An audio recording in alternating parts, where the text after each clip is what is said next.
Avec notre invité, Florian Philippot, vice-président du Front National et député européen. Donc la question qu'on essaye de comprendre avec Véronique Redgolès, c'est dans le fond, est-ce que face à Fillon, Marine Le Pen va devoir revoir sa stratégie? Parce que dans le fond, il y a quand même deux cœurs de l'électorat au Front National. C'est la version Marion Maréchal Le Pen, sur des thématiques effectivement très catho. Et vous, Marine Le Pen est inspirée par vous, c'est ce que vous reproche d'ailleurs le grand-père, enfin Jean-Marie Le Pen, c'est d'être sur une version étatiste, anti-euro, etc. Mais sur ce thème-là, vous allez rencontrer Mélenchon sur votre, sur votre, euh, Sur votre sur route. votre route. Bah, écoutez, ça fait peut-être 4 ans qu'on me dit cela. Ça Et fait oui, mais là, 4 vous ans. avez Non, un mais ça fait 4 adversaire ans, de taille qui est ça fait 4 Fillon ans quasiment sur qu'on- des thématiques ça de fait valeurs 4 ans Ça fait traditionnelles. 4 ans qu'on nous explique que le Front est terriblement divisé, alors qu'en même temps on nous dit Pas que c'est le seul divisé, parti qui ne mais- fait pas de primaire, hein, qu'il est au bord de la scission, de l'explosion, qui a deux fronts irréconciliables. Nous, Non, on n'a mais pas dit non, ça. vous avez caricaturé, parce que Non, si il y vous, a deux si vous me mouvements. suiviez dans les réunions publiques, vous verriez que je sois au nord, ou au sud, ou à l'ouest, ou à l'est, ou en Ile-de-France, ou n'importe Enfin, où. vous n'êtes pas anti-mariage pour Je tous. dis exactement la même chose. Je parle d'économie, d'immigration, d'identité nationale, de souveraineté nationale, de services publics, d'écoles, de santé. Nous parlons et marions aussi de tout parce que c'est à cela que s'intéressent nos compatriotes. Voilà. Bah, Pour le disons, reste, non, sur l'économie, elle est sur des thèses un peu plus libérales que les vôtres, par exemple. pour le Ça, reste, on si peut Jean-Luc pas Mélenchon eh bien, nous rejoint sur la dénonciation des inégalités de l'Union Il européenne, est plus etc., fort que vous eh là-dessus. bien, tant mieux, il appellera à voter pour nous au second tour. Ah Voilà, oui, qu'est-ce que je sans vous dise doute, de ouais. plus Vous pouvez Je vais rêver. pas- Au bout d'un moment, je ne peux pas vous dire plus que cela. Il appellera à voter pour nous au second tour s'il Non, se mais- sent si proche. Mais pour le reste, je crois très honnêtement qu'il faut arrêter, quoi. Enfin, il faut arrêter. Vous savez, le Front National, il incarne aujourd'hui peut-être la dernière espérance pour beaucoup de Français.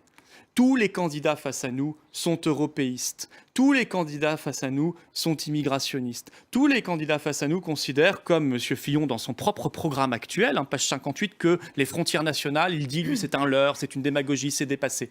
Tous considèrent que la France est un pays mineur à tous les sens du terme, c'est-à-dire mineur, un petit pays, et en même temps un pays qui n'a pas sa majorité, qui ne peut pas Oui. décider pour lui-même, qui est sous tutelle. Le Front National, lui, il croit profondément en la nation, en la patrie. Il croit en sa souveraineté, en son indépendance, tel point qu'il veut poser la question aux Français sur notre appartenance à l'Union européenne. Il croit en l'identité nationale et il veut arrêter cette politique folle d'immigration et de communautarisme dont chacun sait que François Fillon la continuerait puisqu'il l'a faite massivement quand il était aux On peut pas responsabilités. laisser dire ça. C'était Et- un et grand qu'il coup de ne- frein sur Et ce qu'aujourd'hui, il thème, nous explique qu'il faut un Schengen puissance 2. Qu'est-ce que Non, ça veut mais- dire, un Schengen puissance 2, si ce n'est continuer l'ouverture totale des frontières? Qu'est-ce que ça veut dire, si ce n'est accepter Non, mais on ne peut les- pas vous laisser dire ça comme ça. François Écoutez, Fillon, il a dit justement, dans lui-même, cette je suis campagne, et favorable à notamment l'accueil. dans le dernier débat avec Alain Juppé, a dit voilà, qu'il fallait arrêter de recevoir les réfugiés en nombre, qu'il fallait rétablir les 2 heures de contrôle aux frontières, qu'il fallait À quelle durcir frontière? les conditions Aux frontières de l'Europe. de l'Europe, oui, mais Oui, au peut-être contraire de pourquoi l'Europe. pas Donc en national, Grèce, comme on le fait aux écoutez, ça États-Unis. fait des années Pour qu'on aller nous vend desquels, ça, on nous a vendu Donc le de là à système. dire il veut plus de frontières, il veut plus rien. Mais non, là, il veut. c'est Oui, vous si, qui si, êtes dans la il veut comme les caricature autres, là-dessus. comme tous les autres, 14 000 km de frontières européennes gérées par la Grèce et d'autres pays. Enfin, tout cela, on sait que ça ne fonctionne pas. Il faut évidemment des Qu'est-ce qu'il faudrait frontières. faire un mur Non, des autour frontières, des frontières simplement, hexagonales sans caricature, des frontières nationales comme ça existe dans 95% des pays du monde. Et puis, pensez-vous un seul instant qu'il y a une majorité en France pour voter pour la suppression massive, il dit la désétatisation et le transfert massif vers l'assurance privée de la sécurité sociale qui date du 4 octobre 45. Écoutez, Est-ce que vous pensez qu'il y a une ouais. majorité pour supprimer l'ISF, mais en même temps augmenter la TVA de 2 points pour tout le monde? Mais c'est furieusement contre les classes moyennes, contre les familles, contre les classes populaires, contre les retraités. Et moi, je suis absolument persuadé que cette purge, cette saignée Là, vous- ultralibérale que veut nous imposer François Fillon, qui est le pire programme qu'on a vu depuis le 19e siècle, honnêtement du point de vue économique et social, puisqu'il revient même sur des acquis de l'après-guerre, eh bien les Français n'en voudront pas. Alors justement, sur la sécurité sociale, il s'est un peu amendé hier. Déjà. C'était lundi. Bah, oui, écoutez, c'est du rassurant. classique. Hein. il faut rassembler. Il faut Qu'est-ce que ça rassembler, il donnera au faut se pouvoir recentrer. Écoutez-le sur la sécurité pas de souci. sociale, il semble plus rassurant, en tout cas. On l'écoute. Ce que je veux, moi, c'est sauver la sécurité sociale, et je veux surtout que les personnes les plus modestes, les personnes âgées en particulier, ou les personnes aux revenus modestes, soient mieux remboursées qu'aujourd'hui. Mais je le dis ce soir devant tous ceux qui nous regardent, je prends l'engagement de faire en sorte que toutes les personnes qui doivent être protégées, toutes les personnes qui ont des revenus modestes ou moyens, ne soient pas moins remboursées demain qu'aujourd'hui. Donc voilà, vous êtes rassuré là-dessus. Ça veut dire... Attendez. François Fillon essaie de lancer quelques signaux parce qu'il a probablement eu des remontées de terrain qui lui ont dit ce que tu as dit sur la sécurité sociale, c'est catastrophique, rassure notre électorat, on fera la purge ensuite. Vous n'avez pas passé tous les extraits, mais il dit dans le même extrait qu'il faudra ceci dit redéfinir le périmètre de la sécurité sociale. Que de jolis mots pour nous expliquer qu'il faut donc privatiser une grande partie des remboursements et de l'accès aux soins et de la prise en charge de la maladie en France. François Fillon nous explique là qu'en gros, il maintiendrait la CMU. Et l'AME réservée aux clandestins, la CMU réservée aux plus pauvres. La CMU, très bien. L'AME, nous sommes pour sa suppression et depuis très longtemps. Bon, l'AME, il veut quasi la supprimer. Et il la limite aux maladies infectieuses. Et Sarkozy voulait déjà la supprimer en 2007. Il a eu 5 ans pour le faire, il ne l'a pas fait.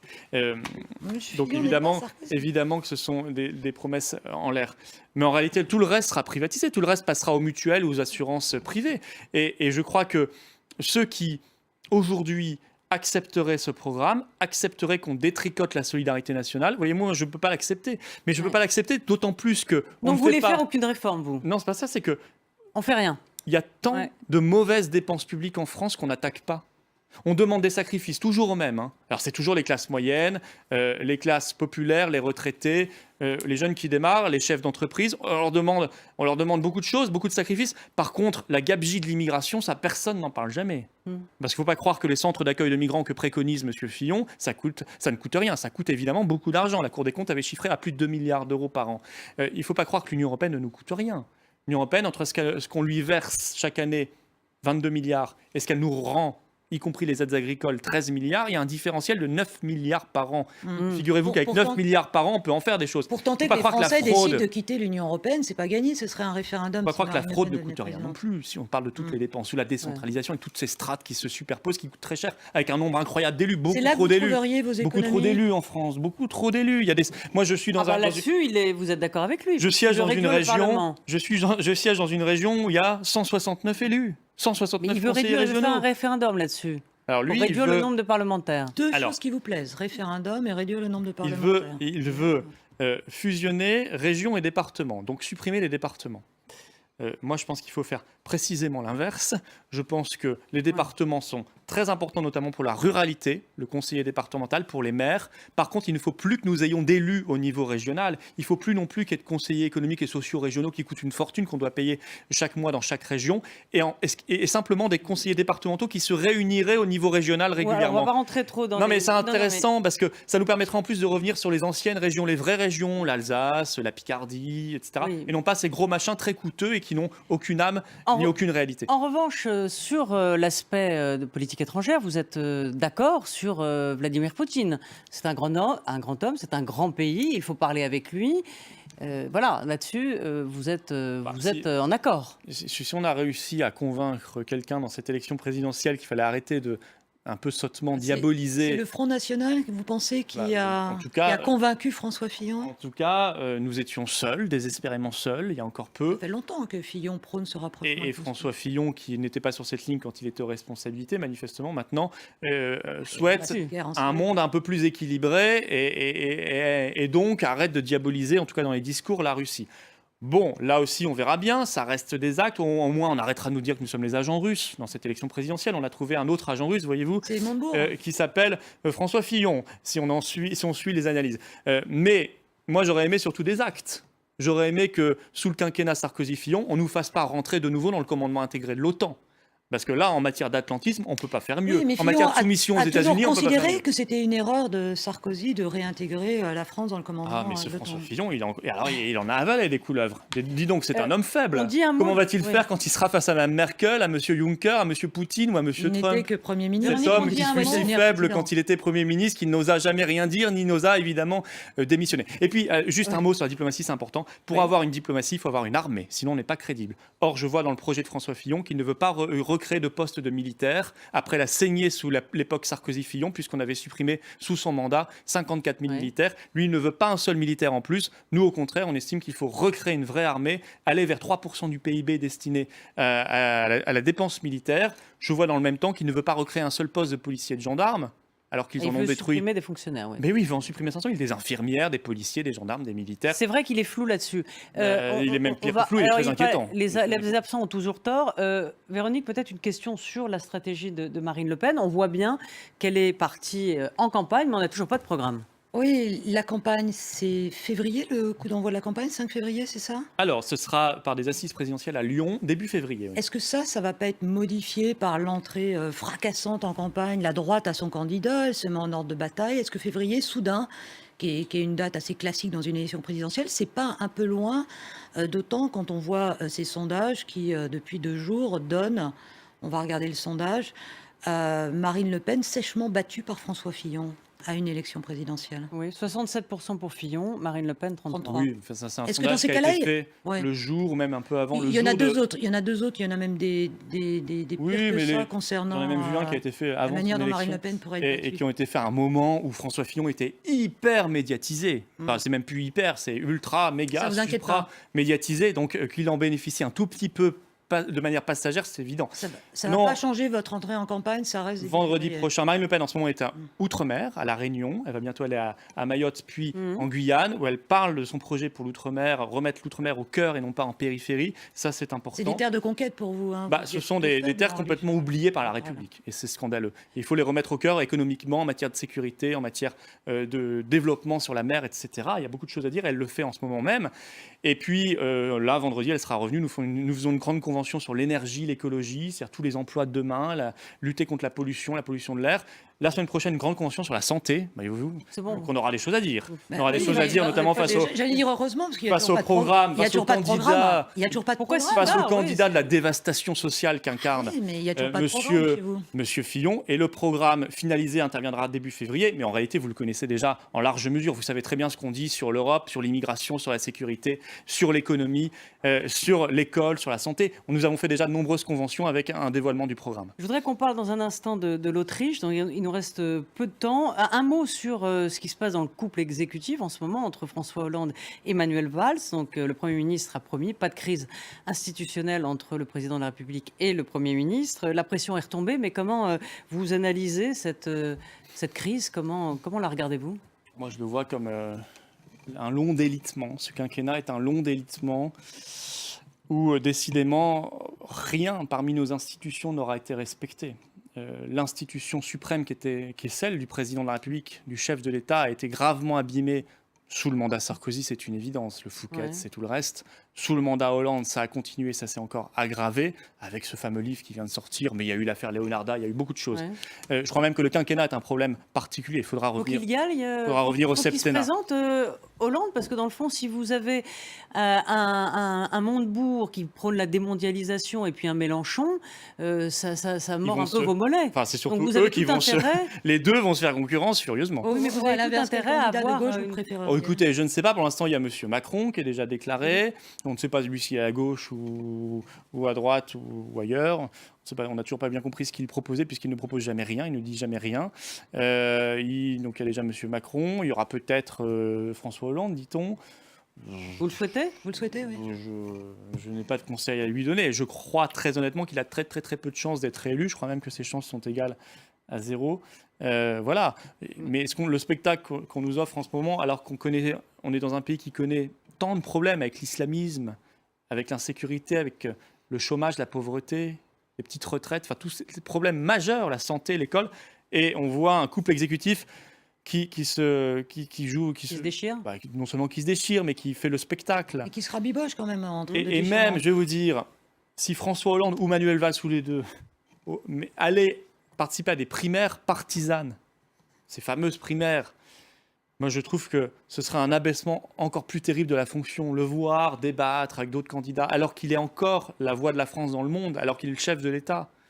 de grâce qu'il n'y aille pas. S'il se présente, au moins qu'il se présente en dehors des primaires. C'est le conseil que je peux lui donner. Mais je ne lui donne pas pour lui. Je lui donne simplement pour respecter la fonction présidentielle. On va parler de l'Autriche, hein, parce que dimanche, c'est le deuxième tour des élections, où le candidat du FPO était arrivé en tête. Hein. Donc, il y a un deuxième tour qui a été invalidé. Ça va être un troisième tour. Enfin, la première fois où ça a été invalidé, il est arrivé deuxième. Voilà, tout à fait. Vous avez raison. Alors, croyez-vous, à une victoire du FPO et puis, est-ce que vous la souhaitez d'ailleurs? Bien sûr, le FPO est un parti allié au Front National au Parlement européen. On travaille avec eux. Il y a eu des irrégularités lors de la dernière élection, ce qui fait que le candidat patriote avait perdu de très peu, je crois à 49,8% des voix. Enfin, c'est un candidat vert. Eh bien, j'espère que cette fois-ci, c'est le vert qui est arrivé en tête. Ouais. Voilà, il avait fait 50,2, mais il y avait eu des irrégularités constatées par là-bas les institutions autrichiennes. Donc, ils ont refait le second tour. Ce second tour a lieu dimanche prochain. J'espère bien sûr que c'est pas notre candidat, puisque c'est une affaire autrichienne, mais en tout cas, le candidat de nos alliés, pour être plus précis, Norbert Hofer, pourra l'emporter et qu'il pourra changer la vie des Autrichiens. Alors, ce qui est assez intéressant... Mais je sais que c'est dur là-bas, il a ouais. toute l'oligarchie contre lui. Hein. Un peu comme au moment du Brexit ou au moment de l'élection de Trump. Ce qui est intéressant, c'est que Norbert Hofer, le candidat, a changé de stratégie entre ces... deux tours. Hein. Il a mis l'affaire européenne un peu sur le boisseau, la sortie de l'euro, parce que les Autrichiens ont mal vécu le Brexit. Est-ce que ça peut être une leçon pour vous de mettre un petit peu le mezzo voce sur la sortie de l'euro? Parce qu'on sait, pour en revenir à la discussion de tout à l'heure, que chez les retraités, la sortie de l'euro, ça fait peur. Ça passe pas.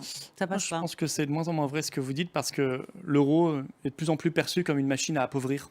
De plus en plus, les gens voient bien que maintenant, on peut piocher dans l'épargne des gens pour renflouer les banques, à cause d'une directive européenne. Et tout ça est lié au sauvetage de l'euro. On voit bien que l'euro nous impose, c'est un peu, si vous voulez, le couteau qu'on a dans le dos. Hein, on nous met un couteau dans le dos, on nous dit, on a le chantage de l'euro, donc on vous fait avancer dans la direction où on veut.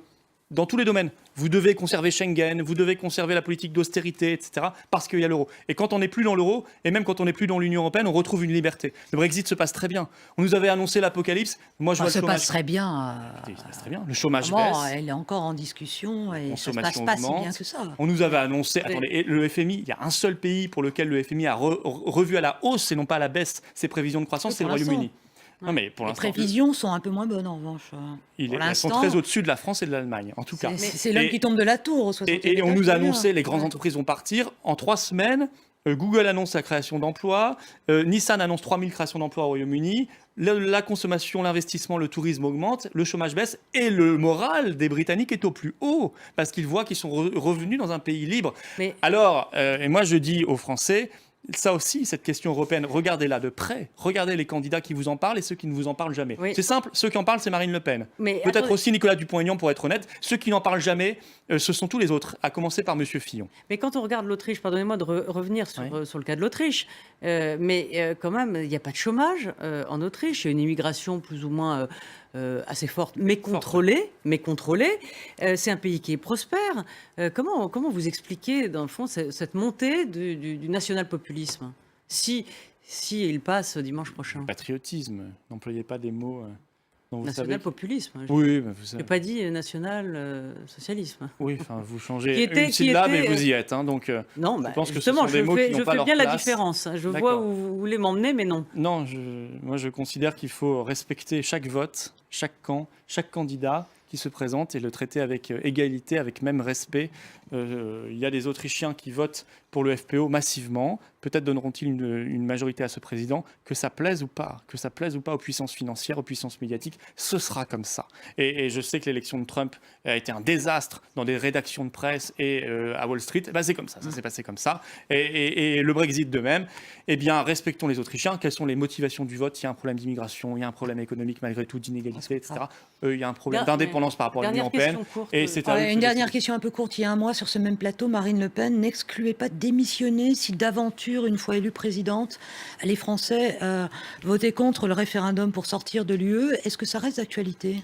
C'est-à-dire qu'on fera un référendum au bout de 6 mois. Très court la réponse. Oui, mais il n'y a non rien de changé. Oui. Donc elle démissionnera si les Français Mais ne les voulaient pas Français, sortir de de toute l'UE. façon, je vais vous dire, cette question ne se pose pas. Les Français auront élu Marine Le Pen sur un programme très clair et sauront très bien que si elle n'a pas les instruments des frontières, du budget, de la monnaie, du patriotisme économique pour mener sa politique, alors ça ne sert à rien Merci. d'avoir voté pour cette politique puisqu'elle ne pourra pas être mise en place. Merci beaucoup, Florian Philippot. Merci à vous.